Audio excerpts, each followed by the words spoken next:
अज़ीज़ान आपको आपके भाई आदिल राजा का सलाम पहुँचे और आपकी भाभी भी आज हमारे साथ हैं। सबीन कियानी को हम खुश-आमदीद कहते हैं। आज जो है सलाम वो अलैकुम। वालेकुम अस्सलाम। आज एक ऐसा दिन है जो हमारी ज़िंदगी का बड़ा ख़ास दिन है और मैंने बड़े केयरफुली प्लान किया था क्योंकि अक्सर जो है वो बीवियों का गिला होता है कि हमारी शादी की सालगिरह जो है ये भूल गया, एनिवर्सरी, वेडिंग एनिवर्सरी भूल गया है।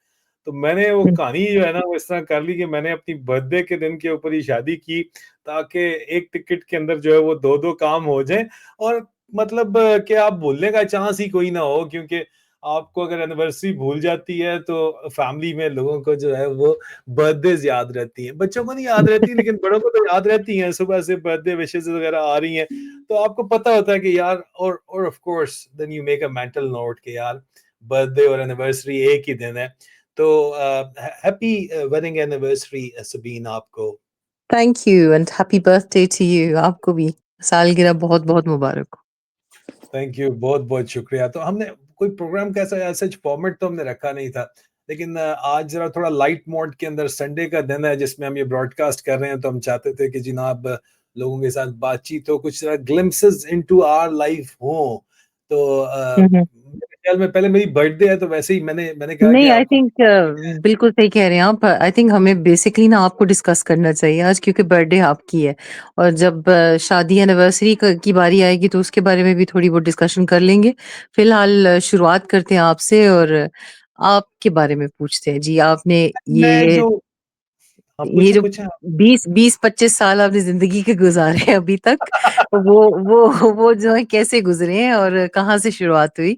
अपने बारे में बताइएगा। आपने मुझे मीरा समझ लिया है क्या यार? आप क्या 20-25 साल नहीं, नहीं, नहीं, भाई साहब मीरा नहीं समझ सकते आपको। वो जिनको बताते हैं कि बच्चे हमारी यूनिवर्सिटी में हैं, उनकी चीखें निकल जाती हैं। ये तो है, वो कहते हैं यूनिवर्सिटी बच्चे इन्होंने पढ़ने किस तरह हुई?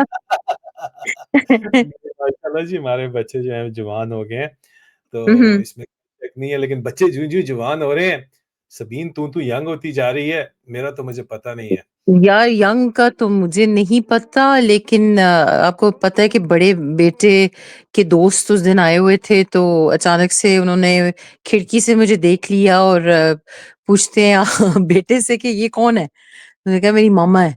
तो आगे से जी जवाब मिलता है ये she looks hell of a young hello Hell of a young, yeah, hello a she looks young hell of a young. पता नहीं आजकल ये इनकी स्लैंग जो मुझे समझ नहीं आती बट हाँ, तो I think we do look quite young as a couple.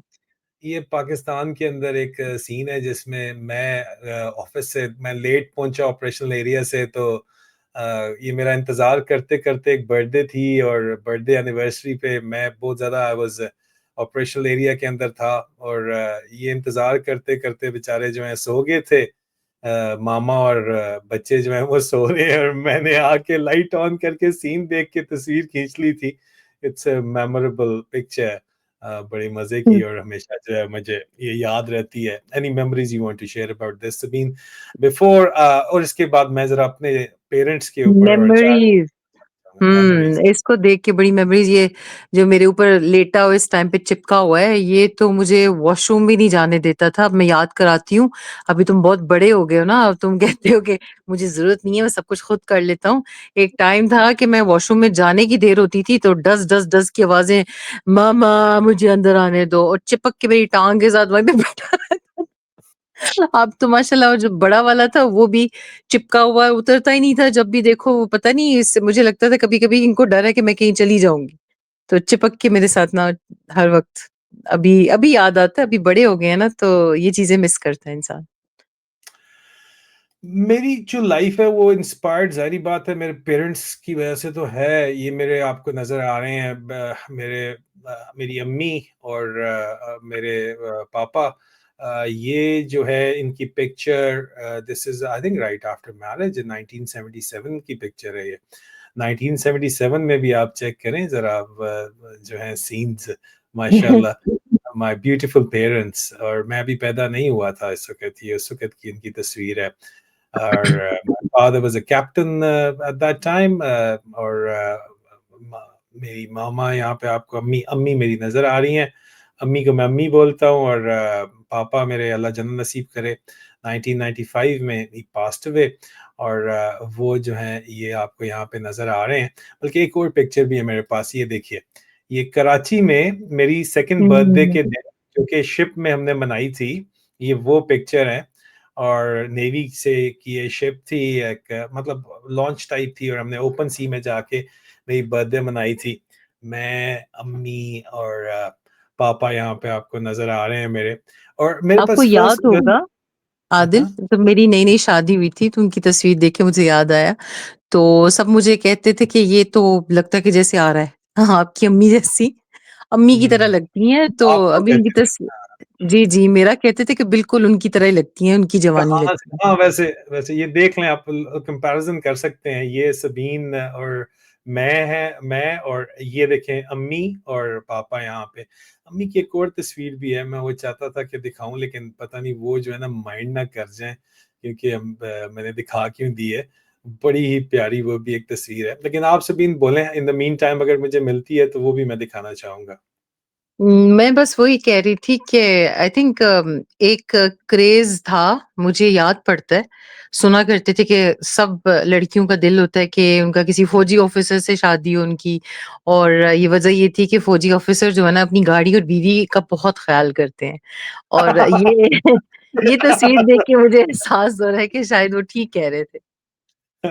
गाड़ी और बीवी बेचारों के पास, ये वो ज़माना है जब डीएचए मीएचए के प्लाट-श्लाट नहीं मिलते थे, उस वक़्त होता ही जो है यही 2 चीज़ें होती थी कीमती, जो सहारा रिटायरमेंट का कि जनाब वो प्लाट-श्लाट जो है वो मिलेगा, तो हालात ठीक हो जाएँगे। और ये मैं आपको दिखाऊँ, ये मैं 1 साल का, मेरे फर्स्ट बर्थडे से क्यूट। पहले की ये तस्वीर है, ये वाली जो तस्वीर है। तो ये भी हुँ। मैं आपको दिखाना अ, चाह रहा था। ये और बलोची टोपी है या केपी के अभी मुझे समझ नहीं आ रही कि क्वेटा की सिंधी है या सिंधी टोपी है, सिंधी सिंधी टोपी है अच्छा ये, सिंधी सिंधी। टोपी है, ठीक, हाँ, ठीक। ये सिंधी टोपी है। और और इसके अलावा मैं जो है मैं आपको अपनी फर्स्ट बर्थडे भी दिखाता हूँ। हुँ, ये हुँ। दिस इज़ फर्स्ट बर्थडे, ये मेरी दादी हैं और मैं बैठा हुआ फर्स्ट बर्थडे में। अम्मी हैं, पापा पे हैं साथ, इसमें मेरी खाला और मेरे चाचू नेवी वाले नज़र आ रहे हैं। ये मेरी हुँ, फर्स्ट बर्थडे जनाब, आप चेक करें। मैं अपनी फैमिली में सबसे बड़ा जो है वो ग्रैंडसन था ना, तो इसलिए जो है वो मेरे इर्द-गिर्द बहुत ज़्यादा लाड, नाज़, नखरे भी उठाए गए। एंड पाकिस्तान में नानके में भी मैं सबसे बड़ा था। यहाँ पे मेरा एक बड़ा हुँ। भाई है, जो मुझसे 1 महीने बड़ा है, और मैं उसको हमेशा कहता हूँ, मैं उसको भाईजान बोलता हूँ, तो हँसता है वो बहुत ज़्यादा। लेकिन वो लंदन में, मेरा नानका लंदन में है सारा। तो ये चीज़ वो हम दोनों में वैसे कॉमन है कि मैं भी सबसे बड़ी हूँ, दादको-नानको में से सबसे बड़ी नवासी और पोती। तो ये दोनों हुँ। चीज़ ये हम दोनों में ये बात कॉमन है। एहसास-ए ज़िम्मेदारी जो है वो हम लोगों के ऊपर जी। काफ़ी ज़्यादा आ गया था। और ये होता है, बड़ा जो बच्चा होता है उसके अंदर ये चीज़ होती है, इसमें कोई शक नहीं है कि बड़े बच्चे के अंदर ये चीज़ें होती हैं। मैंने जो आपको पिक्चर कह रहा था मैं दिखाऊँ, पता नहीं अब जो है वो, I miss my mom, I miss my अम्मी। बट उनको पहले अबडक्ट कर लिया गया, और उसके बाद अब उनके पासपोर्ट्स ब्लॉक करके उनको ऑलमोस्ट हाउस अरेस्ट के अंदर रखा हुआ है। जो हालात हैं आपके सामने हैं। This is my beautiful mother, and this is, I think, 1976 or 74, और this is my अम्मी। और सबिन, पीछे तुम नज़र आ रही हो, तुम देखो तुम्हारी तस्वीर, और जो लोग कहते हैं कि तुम और मैं, वैसे ये देखो, अभी मैं तुम्हारा भी दिखाता हूँ। तुम और मैं और तुम जो हैं वो तस्वीरें लोग कहते हैं। मैं ज़रा हुँ। तुम्हें वो दिखाता हूँ, तुम्हारी वाली भी दिखाता हूँ। दिस इज़ एंड दैट्स अस, है ना? इसमें तो हुँ, खैर तुम्हारा हुँ। पिक्चर क्लियर नहीं आ रहा, तो ये वाला देखो। अच्छी बात, इसमें इसमें अम्मी, और सही। ये तुम। और अब मुझे सबिन तुम बताओ कि तुम ज़्यादा अच्छी लग रही हो या मेरी अम्मी अच्छी ज़्यादा लग रही हैं? अम्मी मैं मैं नो ब्रेनर वो वो ज़्यादा अच्छी लगती है। मैं तो मम्मी तो माशाल्लाह ग्लैमरस और बड़ी अच्छी तैयार हुई हैं। मैं तो इसी तरह बस निकल जाती थी, बाल बिखरे हुए और हर चीज़, तो अम्मी ज़्यादा अच्छी लग रही हैं माशाल्लाह। नहीं, मेरी अम्मी वाक़ई अच्छी लग रही हैं ज़्यादा, मैं भी यही कहूँगा, ठीक है?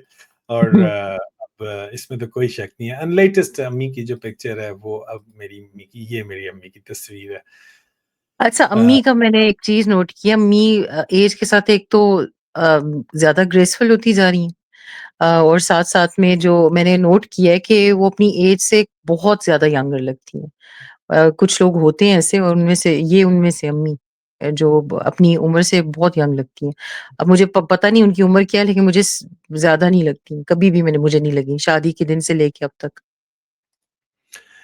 लेकिन आपको पता है जब हमारी शादी हुई थी तो आपने मुझसे एक दफ़ा पूछा था कि यार शादी से पहले कि तुम इतने ज़्यादा जो तुम ये करते हो मैंने तुम्हें बताया था कि मैं ज़िंदगी मेरी ऐसी गुज़री है कि मैंने मौत के मुँह से बहुत दफ़ा निकला हूँ, बार-बार निकला हूँ मौत के मुँह से। और जी। मेरे ऊपर अगर आप देखा जाए तो खुदकुश हमले हुए, उससे पहले भी मैं जब छोटा होता था तो मेरे कमरे को आग लग गई थी और हुँ, हुँ, सब हुँ। कुछ जल गया था मेरे कमरे में, इस्लामाबाद में हमारा घर था, सब कुछ जल गया था और सिर्फ़ उस बेड पे जिसमें मैं लेटा हुआ था उसमें मेरी सिलट बची थी सिर्फ़ और मुझे मैंने तुम्हें बताया था वाक़या और तुमने उस वक़्त कहा कि हाँ, ठीक है, तुम अब यूके से आई हुई थी, एलएसई एंड नहीं यार, मार्केटिंग वो बना नहीं इस रहा तरह था। अच्छा नहीं था। मैंने कहा कि मैंने कहा कि अच्छा पहले आप बात कर लो फिर मैं उसकी तफ़सील बताता हूँ। नहीं, कि मैं वो बस ये क्या हुआ कहने वाली थी कि आपने उस इस वाक़ये का ज़िक्र किया था और उस टाइम पे आपने ये बात की थी कि मुझे उसके बाद जो उसके बाद मेरी ज़िंदगी में हादसे हुए और जो ये खुदकुश हमले और मैं किस तरह बच के निकल जाता था मौत के मुँह से।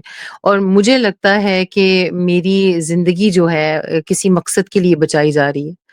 और वो मकसद क्या है मुझे अभी नहीं पता। उस वक़्त तो मुझे भी नहीं पता था। तो मैं बस कहती थी चलें ठीक है, हो सकता है यही मकसद है कि ज़िंदगी गुज़ारनी है और ख़ामोशी से, क्योंकि हम तो ऐसे लोग नहीं थे कि जो ना तो स्टारडम के भूखे थे, मैं तो ख़ास करके बिल्कुल भी, बहुत ही प्राइवेट लाइफ़स्टाइल थी मेरी और मैं चाहती थी कि ख़ामोशी से क्वाइटली जो है ना गुज़ार दें। तो उस सेंस में मुझे ये था कि नहीं, क्या मतलब क्या होना है, कुछ भी नहीं होना, इसी तरह गुज़र जानी है जैसे सबकी गुज़रती है। अब एहसास होता है कि वाक़ई में कुछ ऐसा था और शायद मेरी ज़िंदगी में भी ऐसे हादसे हुए जब मैं मरते-मरते बची हूँ। तो शायद वाक़ई में अल्लाह ताला ने हमारे लिए बहुत कुछ लिखा हुआ था, तो आपके लिए भी यही मुझे लगता है कि था कुछ। और अब ये जो हम कर रहे हैं, ये कोई छोटी बात नहीं है। अगर गहराई में जाए तो। ऊपर-ऊपर से सरफेस लेवल पे तो यही लगता है ना कि बोल रहे हैं, बोंगियाँ मार रहे हैं, लोगों की चुगलियाँ लगा रहे हैं, क्योंकि हमें ये अक्सर सुनने को मिलता है। लेकिन अगर इसकी गहराई में जाएँगे और आप इसकी शिद्दत देखेंगे कि किस तरह हमारे बोलने से, आपके ख़ास करके बोलने से कितनी तब्दीलियाँ आ रही हैं, छोटी-छोटी सी। लेकिन वो छोटी-छोटी तब्दीलियाँ क्या पता एक बहुत बड़ी एक आई डोंट नो, कुछ ना कुछ तो बनेगा। तो आप कंटिन्यू नहीं करें, जो वाक़या आपके साथ हुआ था उसके बारे में मैं बताएँ। मैंने जो पहला वाक़या है मैं स्कूल के अंदर पढ़ता था और आग लगी थी मेरे कमरे के अंदर लोड शेडिंग उस वक़्त भी बहुत ज़्यादा होती थी। इस्लामाबाद में आईएमसीबी एफएम3 में पढ़ता था मैं। तो मैं रात को एक नॉवल पढ़ रहा था and I was very interested in that. Sidney Sheldon का नॉवल था। और मैं वो पढ़ते-पढ़ते जो है ना ब ब मोमबत्ती मैंने एक वो टेप रिकॉर्डर था, उसमें कैसेट प्लेयर्स होते थे, उसमें हुँ, सेल्स लग डाले हुए थे। उसके ऊपर मोमबत्ती जलाई हुई थी और मोमबत्ती की रोशनी में मैं पढ़ रहा था। पढ़ते-पढ़ते मैं सो गया रात को और मुझे याद है मैंने कुंडी जो है वो कुंडी लगाई हुई थी कमरे की, मैं उस पूरे फ्लोर पे घर के अकेला था और मैं सो गया तो कब मैं सोया मुझे पता नहीं चला और मोमबत्ती जलती रही और मोमबत्ती जलते-जलते जो है वो कब मेरा जो टेप रिकॉर्डर था उसको उसके ऊपर आई, उसको आग लगी, उससे कार्पेट को आग लगी, पर्दों तक आग लगी, अलमारी के अंदर जो कपड़े थे वो भी जल गए और झुलस गए। छत पूरे का पूरा सारा काला स्याह हो गया मेरा और मुझे लगा कि अब ये कार्बन मोनोऑक्साइड जो है वो बन रही होती है। मेरे हुँ, टीचर थे, 2 घर छोड़ के रहते थे उन्होंने मसूद साहब ने हमें बताया आके कि यार ये तो हेवी कार्बो मोनोऑक्साइड है, carbon monoxide Pakistan atomic energy commission के अंदर थे और पार्ट टाइम में वो मुझे ट्यूशन पढ़ाया करते थे, फिज़िक्स पढ़ाते थे, मैथ्स में भी बहुत अच्छे थे। He was a scientist, he is a माशाल्लाह साइंटिस्ट, बड़े लाइक फैमिली, उनके बच्चे भी बड़े लाइक माशाल्लाह और आंटी और अंकल बहुत ज़बरदस्त what a lovely couple they were. So वो आए क्योंकि मसला हुआ क्या कि मुझे लगा कि कोई ना बहुत बारिश सफेद बड़ी दाढ़ी है एक बुजुर्ग की, वो वहां पे है और वो मेरे मुंह के ऊपर थप्पड़ मार रहे हैं और मेरी चेस्ट पे बैठे हुए हैं और मैं हड़बड़ा के उठा और मैंने कहा यार क्या, मुझे कुछ समझ नहीं आई कि क्या हो रहा है।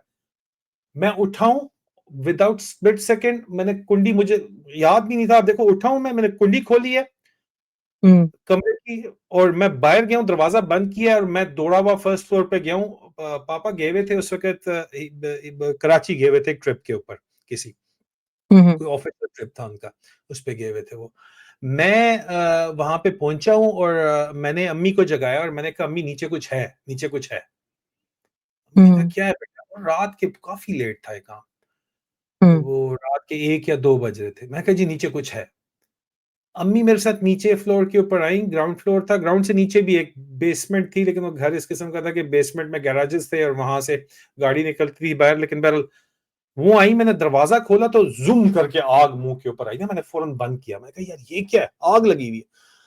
अम्मी ने कहा उस वक़्त वो फायर ब्रिगेड इतना वाला सिस्टम इस्लामाबाद में कोई नहीं था, लेकिन वो घर मम्मी ने फ़ोन उठाया, फायर ब्रिगेड का नंबर मिले न मिले, उन्होंने अम्मी ने शोर मचाया, नेबर्स को जाके जगाया, उनको बताया। इतनी इन द मीन टाइम मुझे पानी की बाल्टी वॉशरूम जो था वो उससे मैं लेके साथ ले वॉशरूम से पानी लाऊँ, खोलूँ दरवाज़ा, अंदर फेंकूँ, लेकिन वो आग खुद ब खुद डाई डाउन हो रही थी। विदिन आधे घंटे 20-15 मिनट में नेबर्स भी आ गए हमारे और वो मसूद अंकल भी आ गए, नेक्स्ट डोर नेबर भी आ गए। उन्होंने कहा और आग बुझ रही थी उस वक़्त। उन्होंने कहा, "यार आग तो बुझ गई है" and that was very strange क्योंकि वो आग बड़ी इंटेंस थी, बुझ चुकी थी लेकिन उन्होंने अंकल मसूद ने दीवार के ऊपर हाथ लगाया, उन्होंने कहा, "यार इसमें तो more than a minute there is no survival आप कोई ज़िंदा नहीं रह सकता, इतना मैक्सिमम कार्बन मोनोऑक्साइड प्रोड्यूस हुआ हुआ है ब्लैक स्मोक की वजह से। हुँ, हाउ हैव यू सर्वाइव्ड? तो कोई अल्लाह का मुआजिज़ा है।" उस हुँ। वक़्त रात आई गई, बात हो गई। अगले दिन 2 1 दिन बाद पापा आए, पापा ने कहा, "तेरी ऐसी की तैसी, तूने किया क्या है?" और सज़ा के तौर पे उन्होंने मुझे कहा कि कमरा अब तुम पेंट करोगे क्योंकि कमरा सब तबाह हो गया था। सिर्फ़ जो मैं सो रहा था मेरे बेड के मैट्रेस पे, सिर्फ़ मेरी सिलट जो है वो जली नहीं थी, बाकी सब कुछ जल गया था कमरे के अंदर। हुँ, हुँ। वो हटाया फिर पापा ने जो है ना उन्होंने कहा सज़ा है तेरी, ये ना कोई बैटमैन करेगा, ना मज़दूर आएँगे बाहर से, ये तू करेगा। पेंट मुझे लाके दिया, उन्होंने कहा पेंट कर। मैंने पेंट किया, हाँ, इलेक्ट्रीशियन ने आके पंखा चेंज किया, वो मेल्ट हो गया था काफ़ी कुछ जो है। मैंने पेंट-शेंट किया और बड़े अरसे तक फिर मुझे दोबारा जो है ना मुझे सबसे बड़ा दुःख ये था कि मेरा कैसेट रिकॉर्डर जो है वो जल गया। तो वो मुझे याद है मेरी खाला ने उनके पास जेवीसी का एक होता था रिकॉर्डर उन्होंने दे दिया मुझे वो बड़ा अच्छा रिकॉर्डर था मेरे पास पहले जो है वो इतना अच्छा नहीं था। तो जेवीसी का उन्होंने दे दिया, कहा ये तुम ले लो। तो कैसेट्स वहाँ पे होती थी उस ज़माने में। हुँ। अ, और किताबें पापा का सबसे ज़्यादा ये था कि इसने मेरी किताबें जो यहाँ पे रखी हुई थी अपने कमरे में वो इसने जलाई हैं। तो गुस्से में तो बड़े थे लेकिन मार से मैं बच गया। हुँ, तो मुझे इंग्लिश भी पढ़ाते थे। मेरा मेरा टास्क होता था डेली का कि इंग्लिश न्यूज़पेपर का एडिटोरियल में से मुझे 10 नए वर्ड्स डेली निकालने पड़ते थे। द न्यूज़ उस वक़्त नया-नया आया था। तो मैं हुँ। 10 एडिटोरियल में से लफ्ज़ निकाल के उसको कॉपी पे लिखता था और उसकी ट्रांसलेशन फिर मैं बताता था और जिस दिन ना मैं बताता था उस दिन मुझे हाथों पे डोइयाँ पड़ती थी, डोइयाँ। वो नहीं होती लकड़ी वाली डोई टक टक पड़ा। नहीं दैट वाज़ वो चीज़ थी, वो एक वक़्त बड़ा अलग था। तो दैट वो बचत हुई उसके बाद पीएमए में नियर दैट सिचुएशन तो ख़ैर लगता नहीं था कि है, लेकिन मैंने 3 आईडी सर्वाइव की, एक खुद को सर्वाइव किया, तो मेरा बिलीफ बन गया कि जो मैं बचता चला आ रहा हूँ, कि अल्लाह ने मुझसे कोई काम लेना है स्पेशल। तो यही मैंने तुम्हें बताया था हमारी शादी पे कि जी मैं जो है वो हुँ, बच जाता हूँ क्योंकि मुझसे अल्लाह ने कोई काम लेना है। हुँ, अब मुझे लगता है कि यही काम लेना था जो हम कर रहे हैं, जो हक और सच की आवाज़ speaking truth to power, there is a cost to be paid, cost तो पे करनी पड़ती है। लेकिन फिर हुँ, आपने ज़ाहिर-सी बात है कि सपोर्ट किया और सपोर्ट के बगैर तो पॉसिबल नहीं है। ये बात तो मैं आज भी किसी को कह रहा था कि जब तक आपको घर की सपोर्ट ना हो, तो आप ये काम नहीं कर सकते। What made you support me Sabeen? And the second thing is कि तुम्हें कोई आइडिया था कि कितना रोला पड़ जाना है ये जो हमारे साथ हुआ है? ठीक-ठाक रोला पड़ा हुआ है, अभी भी आपको पता है। Constant threat to life and normal life हम गुज़ार नहीं सकते। तो लोग तो आपने देखा है कि पूरा यूरोप फिरते हैं, ना उनके पासपोर्ट ब्लॉक होते हैं। यहाँ पे बड़े टार्ज़न फिर रहे हैं, ना पासपोर्ट ब्लॉक है, ना बैंक अकाउंट हमारे सारे ब्लॉक हो गए, ना प्रॉपर्टी सीज़ होती है, ना बैंक अकाउंट सीज़ होते हैं। यूरोप भी फिरो, पूरा यहाँ पे ये टिकेटेड ये इवेंट्स में मौज़ू फिरो। किसी और दिन डिस्कस करेंगे, अभी हाँ, आज लेकिन तो लेकिन सिर्फ हमारा तो सब कुछ जो हुँ, है वो ब्लॉक जब हो गया और सक्सेसफुल बिज़नेस मैं कर रहा था डीएचए के साथ as a hmm, official hmm, land provider DHA Islamabad के और ये सारा।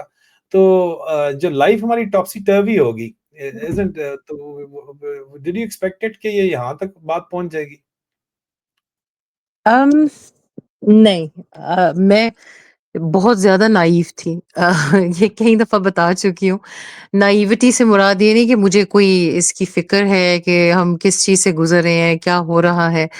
लेकिन नाइविटी इस सेंस में कि मुझे लगा कि अच्छा, हमने आवाज़ उठाई है क्योंकि हम तो यहाँ के आदी हैं, यूके के आदी हैं कि आप प्रोटेस्ट करेंगे, किसी कोई चीज़ आपको पसंद नहीं आ रही तो गवर्नमेंट जो है ना उस पे अटेंशन अपनी देगी, उसको हल करेगी अगर कर सकते हैं तो। अगर वाक़ई मास प्रोटेस्ट, क्योंकि जब हमने आवाज़ उठाना शुरू की ना, तो मुझे लगा अच्छा साल लगेगा, सब ठीक हो जाएगा, खान वापस आ जाएगा और सब वैसे चल पड़ेगा जैसे चल रहा था। क्योंकि जो किया है इन्होंने गलत किया है, हम तो हक सच के लिए आवाज़ उठा रहे हैं, हमें तो जो बोलेंगे हमें सपोर्ट भी लोग करेंगे। और नाइविटी ऐसी थी कि जिन लोगों से तवक्को थी सपोर्ट की, वो लोग ही हमारे दुश्मन बन गए। जिनका लगता था कि ये इंसान खान का बहुत पक्का साथी है, तो हम बोलेंगे तो हमारा साथ देंगे। यहाँ तक कि जो पॉलिटिकल पार्टी थी अच्छा, मैं एक चीज़ वाज़िह करती चलूँ, खान साहब तो ठीक है एज़ अ शख्सियत उन्हें हम सपोर्ट करते हैं क्योंकि उनका स्टैंड है, लेकिन उनकी आइडियोलॉजी है जिसकी वज़ह से हमने ये कदम उठाया है। और वो आइडियोलॉजी क्या है कि वो आइडियोलॉजी क्या है कि वो पाकिस्तान के लोगों के लिए आवाज़ उठा रहे हैं, पाकिस्तान की गरीब आवाम के लिए आवाज़ उठा रहे हैं और अपनी हुकूमत में उन्होंने कदम उठाए हैं। उस आवाम के जो उनकी मुश्किलें हैं, उनकी तकलीफ़ें हैं, उनको हल करने के लिए उन्होंने कदम उठाए हुए हैं। परफेक्ट कोई भी नहीं होता, वो भी नहीं थे, उनसे गलतियाँ भी हुई, जो कि होती हैं, हर जो भी हुक्मरान होते हैं, लेकिन वो सुधारने की भी साथ-साथ कोशिश करते थे और इस वज़ह से हमने स्टैंड लिया था।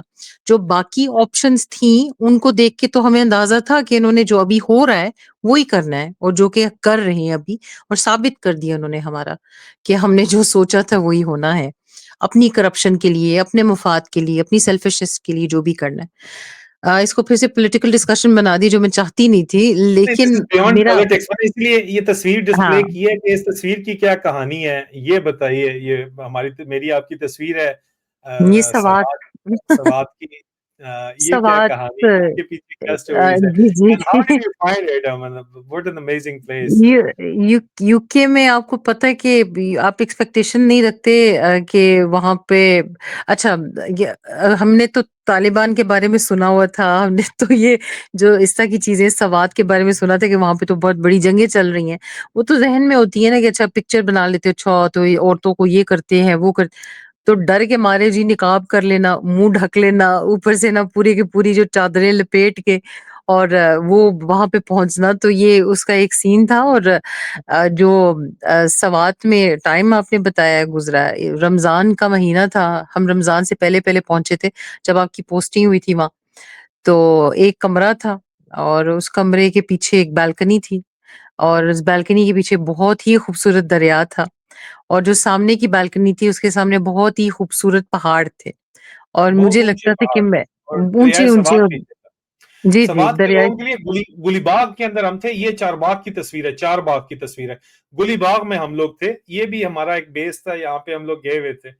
और जी, जी, तो समझिए। बालकनी जो थी उसके पीछे पता नहीं मुझे शौक था कुकिंग का और अभी भी है और कभी-कभी कम हो जाता है, कभी ज़्यादा हो जाता है। तो वहाँ पे एक चूल्हा मैंने बनवाया, एक छोटा-सा किचन बना लिया, तो वहाँ पे कभी अच्छा म मज़े मज़े का मुझे याद आता है क्योंकि मुझे एल्टीट्यूड की नहीं समझ आती थी कि कितनी देर किसी चीज़ को गालना है और मैं जी एक दफ़ा मैंने कहा कि सबके लिए ज़्यादा लोग नहीं थे वहाँ पे, तो आपके जो ऑफ़िसर्स थे कुछ, सबके लिए खाना बनाना है। तो कढ़ाई बनाई कि सबकी फ़रमाइश थी कढ़ाई बनाए भाभी, तो भाभी साहिबा ने जो कढ़ाई बनाई गोश्त और गोश्त गला ही नहीं और सबको भेजा और पता नहीं कौन थे मुझे अभी याद नहीं आ रहा। उन्होंने कहा कि भाभी ये जो पत्थर बहुत मज़े के थे या कुछ बिल्कुल, इस उनका तरह की नाम ही बात लेते की थी। बेचारे रगड़े नहीं जाएँगे। मुझे छोड़ो याद भी वो। नहीं, मुझे हाँ, याद भी नहीं कौन से 18 थे। हॉर्स के ऑफिसर्स जो हैं, उनके लिए आपने खाना बनाया था, मुझे जी, याद है। जी, जी। एक दफ़ा तो अच्छा बन गया था, पुलाव ठीक बन गया था, जो चिकन का था वो गल गई थी। ये तो गोश्त को गलने में इतना वक़्त लग रहा था, मुझे समझ में नहीं आ रहा था कि हो क्या रहा है। ख़ैर वहाँ पे ये प्रेशर छोटी-छोटी एक्सपीरियंसेस। अल्टीट्यूड के प्रेशर कुकर के तहत के साथ बनाते हैं ना गोश्त। आपने कहा नहीं, मैं कढ़ाई बना के छोड़नी है मैंने आज। चलो फिर बना मैं लो, दिल कर रहा हाँ। था ना क्या करूँ मैं? अच्छा तो इसके अलावा आई थिंक कि मैं काफ़ी लोग हैरान कह सकते हैं बिकॉज़ मेरे लिए तो कन्फ्यूज़िंग था। मैं तो बस सुकून से एक कमरे में बैठी हुई, मुझे ना निकलने का था शौक, ना मुझे कहीं जाने का। लोग कहते थे, "ये क्या? हर वक़्त अंदर ही बैठी है।" किस तरह हमारी तो पता नहीं किसी ने कहा था कि हमारी तो बीवियाँ तो कहती हैं, "हम तो शॉपिंग किए बगैर।" मुझे तो बहुत अच्छा लगा था। तो it was a good experience. I really enjoyed it. देखिए, मैं ये मेरे वालिद साहब हैं जो प्राइम मिनिस्टर भुट्टो से मुलाकात कर रहे हैं जी, once he was the prime minister of Pakistan and my father was very fond of him. Of course, जो भी आपके political differences हैं, my father was very fond of Bhutto. And ironically, General Ziaul-Haq और मेरे दादा colonel Akbar Khan, they were both neighbors in Kharian. मेरे दादा command कर रहे थे उस वक्त जो है अपनी रेजिमेंट को. ही वाज कमांडिंग 10 FF इन खारियां और जनरल जियाउल-हक कर्नल स्टाफ थे 6 आर्मर्ड डिवीजन के. तो हम वहां से इनका उनके साथ भी ताल्लुक था, मेरे वालिद साहब को जानते थे और my father was very fond of Bhutto. Bhutto को जब फांसी दी गई, जनरल जियाउल-हक जब आए नौशहरा में, ऑफिसर्स से उन्होंने बातचीत की, तो मेरे वालिद का ये किस्सा बड़ा मशहूर था. मेरे वालिद ने कहा जनरल ज़िया-उल-हक को खड़े होके कि सर आप क्या अमीरुल मोमिनीन हैं, जो आप जिस मर्जी को फांसी चढ़ा दें, आपके अपने प्रोटोकॉल्स चेक करें, आपने अपनी जो है यहाँ पे हर चीज को आप ऑर्डर दे रहे हैं, आप खुद साख्ता अमीरुल मोमिनीन है क्या? My father was a captain back then. और हुँ, फौज के अंदर ऐसे सवालात अगर आप करें तो बड़ा रौला पड़ जाता है. बट हुँ, since general Zia ul Haq knew my father, उन्होंने कहा ये अपने है ना उमर फारूक को कुछ नहीं बोलना किसी ने भी. मैंने कहा उमर फारूक बात सुनो, तुम लोग मोमिनीन बन जाओ तो मैं भी अमीरुल मोमिनीन हूँ फिर. ये बड़ा किस्सा उनका मशहूर था और वो कह के गए थे कि इसको पीछे नहीं पड़ना. ये हुँ, उस वक्त मेरे दादा जो हैं वो he was prisoner of war थे उस वक्त जी. ये उस वक्त की बात है. He was in POW at that time. Prisoner of war थे इंडिया के अंदर. और और भुट्टो के खिलाफ जो मर्जी आप बात करते रहे, पाकिस्तान की फौज जो वापस आई थी, जो कैदी वापस आए थे, पीओडब्ल्यूज वापस आए थे, वो जुल्फकार अली भुट्टो की एफर्ट्स की वजह से आए थे. He was a charismatic leader. Whatsoever his relationship with the Field Marshal Ayub Khan was, that's a separate story. I'm not hmm, going to debate about that. But वो एक अलग कहानी थी. एनीवे सलीम, ये एक बस एक ग्लिम्प्स है ना आपकी जिंदगी की, जरूरी होती है ये भी बतानी. जो कल्चरल शॉक था तुम्हारा Sabeen, for somebody who's born and brought up in UK and married into married with an army officer in Pakistan, moving there, और ये जो है जाहिर बात है ट्राइबल कंडीशंस के अंदर जाके रहना. यार आपने इतनी बुरी मेरी तस्वीर आई है, ये आपने जान के लगाई है, मुझे अंदाज़ा हो रहा है। अच्छा, ये एक तस्वीर बहुत थी बुरी जो तस्वीर है। नहीं नहीं जी। नहीं नहीं, यू लुकिंग नहीं, फाइन. अच्छा इसमें ये तो मैंने इतनी इतनी गंदी शक्ल बनाई है जैसे मैं पता नहीं क्या चीज़ देख ली, तो इसको हटा ही दें तो अच्छा, मुझे खुद देख के अजीब-सा लग रहा है। चला थैंक यू जी। तो नहीं वो शादी आप सवाल क्या पूछे? ये सवाल ये ये ये नथिया गली एफसी हार्ट की तस्वीर है. ये ठीक है, ये लगा दूं, आप बात कर लें. चलिए सवाल ये था ये कि यार, for somebody like this, born and brought up in UK, marrying me and coming and living in operational areas and the military deployment and turning something like this, the cultural shock कैसा था? वो क्या लगता है आपको? Cultural shock 50-50 क्योंकि इतना ज़्यादा कल्चरल शॉक नहीं था, ये इसके ऊपर हम पहले भी कुछ बात हमने की है। तो हम्म. 50-50 से बिकॉज़ कुछ क्लोज़ निट पाकिस्तानी कम्युनिटीज़ थी जिनकी मेंटालिटी का थोड़ा बहुत हमें पता था। लेकिन जितनी स्केल पे हम लोग कलरिज़्म फॉर इंस्टेंस कि यहाँ एक सिस्टम है कि आप टैन्ड हैं तो आपको ना कहते हैं ये खूबसूरती की निशानी है। और हम जी टैन करके गए वहाँ पे तो सारे गए काली-काली काली लग रही है। तो जब तक जब तक जो है ना वो टैनिंग खत्म नहीं की और थोड़ा-सा रंग निखरा नहीं तो किसी ने खूबसूरत भी नहीं कहा। तो ये चीज़ें जो थी थोड़ी-सी कल्चरल शॉक थी तो आहिस्ता-आहिस्ता जो है ना एडजस्टमेंट की। तो बाकी ये कि शादी हमारी उसके बारे में ज़रा बताएँगे वो कैसे इंट्रोडक्शन थी? लोग अक्सर पूछते हैं हमसे कि आपकी इतनी ज़्यादा वो पावर कपल हैं आप और इतनी आपकी अंडरस्टैंडिंग है आपस में, केमिस्ट्री तो है, लव मैरिज है ना? केमिस्ट्री है. आप बताएं, आप केमिस्ट्री बताएं. हाँ, केमिस्ट्री है. हमारी शादी केमिस्ट्री कैसे हुई थी, ये तो लोग जानना चाहेंगे बिल्कुल. जी, जी, कैसे हुई? पहले इंट्रोडक्शन हुई थी। किसने करवाए इसको बताने की ज़रूरत नहीं, लेकिन इंट्रोडक्शन हुई थी कि ये जी शादी के काबिल है आदमी और ये औरत भी शादी के काबिल है। दोनों की हो सकता है कि अच्छी शादी चल जाए, तो आप एक-दूसरे से बात करें और फिर आप देखें कि आपके लिए बेहतर है कि नहीं है। तो आप समझ लें कि 1 साल पूरा आपसे बात की। आपने मुझे समझा, मैंने आपको समझा और सबसे बड़ी और सबसे बेहतरीन बात थी कि हम दोनों बहुत ट्रांसपेरेंट थे। आप, हुँ, मैं, आपकी जितनी बुराइयाँ थीं, मेरी जितनी बुराइयाँ थीं, मेरी जितनी अच्छाइयाँ थी, सब चीज़ें देख के एक फ़ैसला किया और 1 साल के बाद हमारी शादी अच्छा सबसे मज़े की बात ये कि लोग समझते हैं कि पता नहीं कितनी इन्होंने डेटें मारी होंगी और क्या लव स्टोरी चली होगी और क्या-क्या हुआ होगा, लेकिन असल जो बात थी वो ये थी कि जिस दिन मेरा निकाह था और जिस दिन मेरी शादी और रुखसती भी एक ही दिन हुई थी सब कुछ, उस दिन पहली मर्तबा मैंने आपको देखा था लाइव और आपने मुझे देखा था। सबसे पहली मर्तबा हमारी जो मुलाकात हुई थी अब रियल लाइफ फिज़िकली। में तो वो उस फिज़िकली जी, तो वो हुँ, उस वक़्त थी और उस दिन थी और वो आपकी बर्थडे का दिन था और बर्थडे हुँ। के दिन हमारी पहली मुलाकात हुई, हमारा निकाह हुआ और आपकी बर्थडे भी थी। 3 चीज़ें जो थी आप समझ लें कि एक माइलस्टोन थी हमारी ज़िंदगी जो अभी गुज़री है उसके बारे में। और लेकिन स्कैंडल्स बड़े बनाए गए फिर जब ये इससे पहले की बात है फैमिली के अंदर बहुत ज्यादा कि इनका तो जी पहले से जो है ना बड़ा चक्कर था या ये था या वो था बड़ी बातें की गई थी इसके ऊपर we used to talk online online phone के ऊपर बिल्कुल हम बात करते थे we are making I up our think mind जो बहुत कंज़र्वेटिव लोग हैं, उनको भी इसके बारे में बुरा नहीं सोचना चाहिए। जो कंज़र्वेटिव लोग हैं, जो बातें अगर कर रहे थे, क्योंकि अगर किसी के साथ शादी करनी है, तो उसको जानना बहुत ज़रूरी होता है। तो उसके लिए आपको आपको पता है अजीज़ा नमन सबीन ने मुझसे शादी से जो है ना पहले हामी नहीं भरी थी, इनकार ही ऑलमोस्ट किया हुआ था और उसके बाद आपके भाई ने जो है ना वो बाकायदा जिस तरह अभी आपके भाई ने वज़न-शज़न कम करके ज़रा स्मार्ट-स्मार्ट बैठा हुआ है, इसी तरह भाई आपका चंगा फिटा हुआ था, लेकिन भाई ने एक दफ़ा फिर अपने आप को स्मार्ट करके स्क्वॉश खेल के, बैडमिंटन, स्क्वॉश, जिम एंड काम कर के अपने आप को सही जो है ना पप्पू बच्चा बना के वो टोटल जो है वो ट्रेनिंग सारी साथ में लाके फुल चार्म ऑफेंसिव के ऊपर जो है वो जाके आपकी जो है हमने भाभी को पिटाया था। असवीन इसके बारे में तो कुछ बताएं आप मतलब कि काफी कंसिस्टेंट एंड परसिस्टेंट एफर्ट के बाद जो है आपने पहली दफा मुझे देखा तो था लेकिन देखने के लिए भी ज़ाहिर बात है कि आपको 7 समुंदर पार हमने बुलाया था और आप आई थी वॉलंटियरली ही आई थी ना ज़ाहिर बात है आपको लंदन में कोई मजबूर ये तो नहीं कर सकता था ना शादी करने से। व्हाट डू यू से नहीं, अबाउट दैट? नहीं, आप मतलब ये सुनना चाहते हैं कि आप बहुत हैंडसम थे, वो तो थे और आप बहुत Hey, ही मतलब कि what तारीफ़ें what सुनना made चाहते हैं आप। you what made you change your mind, mate? That's what I'm asking.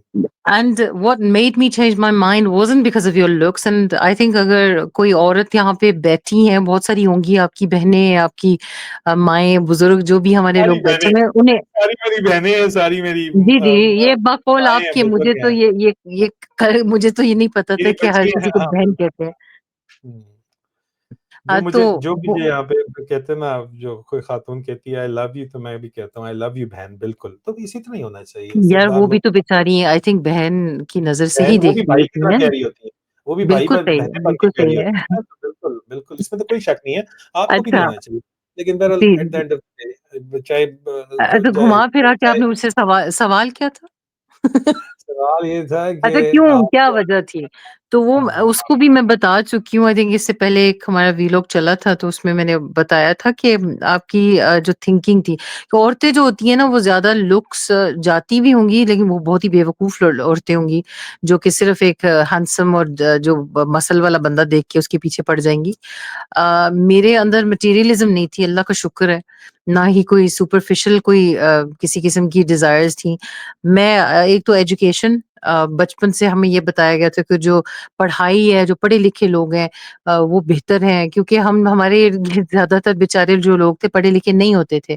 तो पढ़ाई के ऊपर बहुत ज़्यादा फ़ोकस करवाया गया। इसके अलावा जो इंटेलेक्ट है सेंस ऑफ ह्यूमर विट तो ये सारी चीज़ें मुझे आप में नज़र आईं और ऊपर सबसे जो ऐसे जो अव्वल और मैं कहती हूँ कि जो मोस्ट इम्पोर्टेंट चीज़ थी वो ये थी कि आपके अंदर एक ह्यूमैनिटेरियन स्ट्रीक थी और आपकी तरबियत मुझे नज़र आती थी। मुझे आपकी क्योंकि अम्मी से भी मेरी बात होती थी, तो मुझे अंदाज़ा था कि हमारी फैमिलीज़ बहुत मिलती-जुलती हैं। उनकी सोच उनका आउटलुक ज़िंदगी का मेरी मदर ने जो मेरी तरबियत की हुई थी क्योंकि मुझे अभी भी याद आता है, मुझे अब अभी शर्म आती है कभी-कभी सोच के मैं कि जब नई-नई शादी हुई थी तो मैं सोचती थी यार मेरी अम्मी मुझे टोकती-रोकती हैं, अब मेरी सास मुझे टोकती-रोकती हैं, हाय अल्लाह ये क्या हो गया? लेकिन अब इस उम्र के हिस्से में आके एहसास होता है कि ये हमारी माएँ जो है ना, ये इनकी तरबियत है और इनकी जो एक हिम्मत है, दोनों बहुत ही छोटी उम्र में बेवा हो चुकी थीं। उन्होंने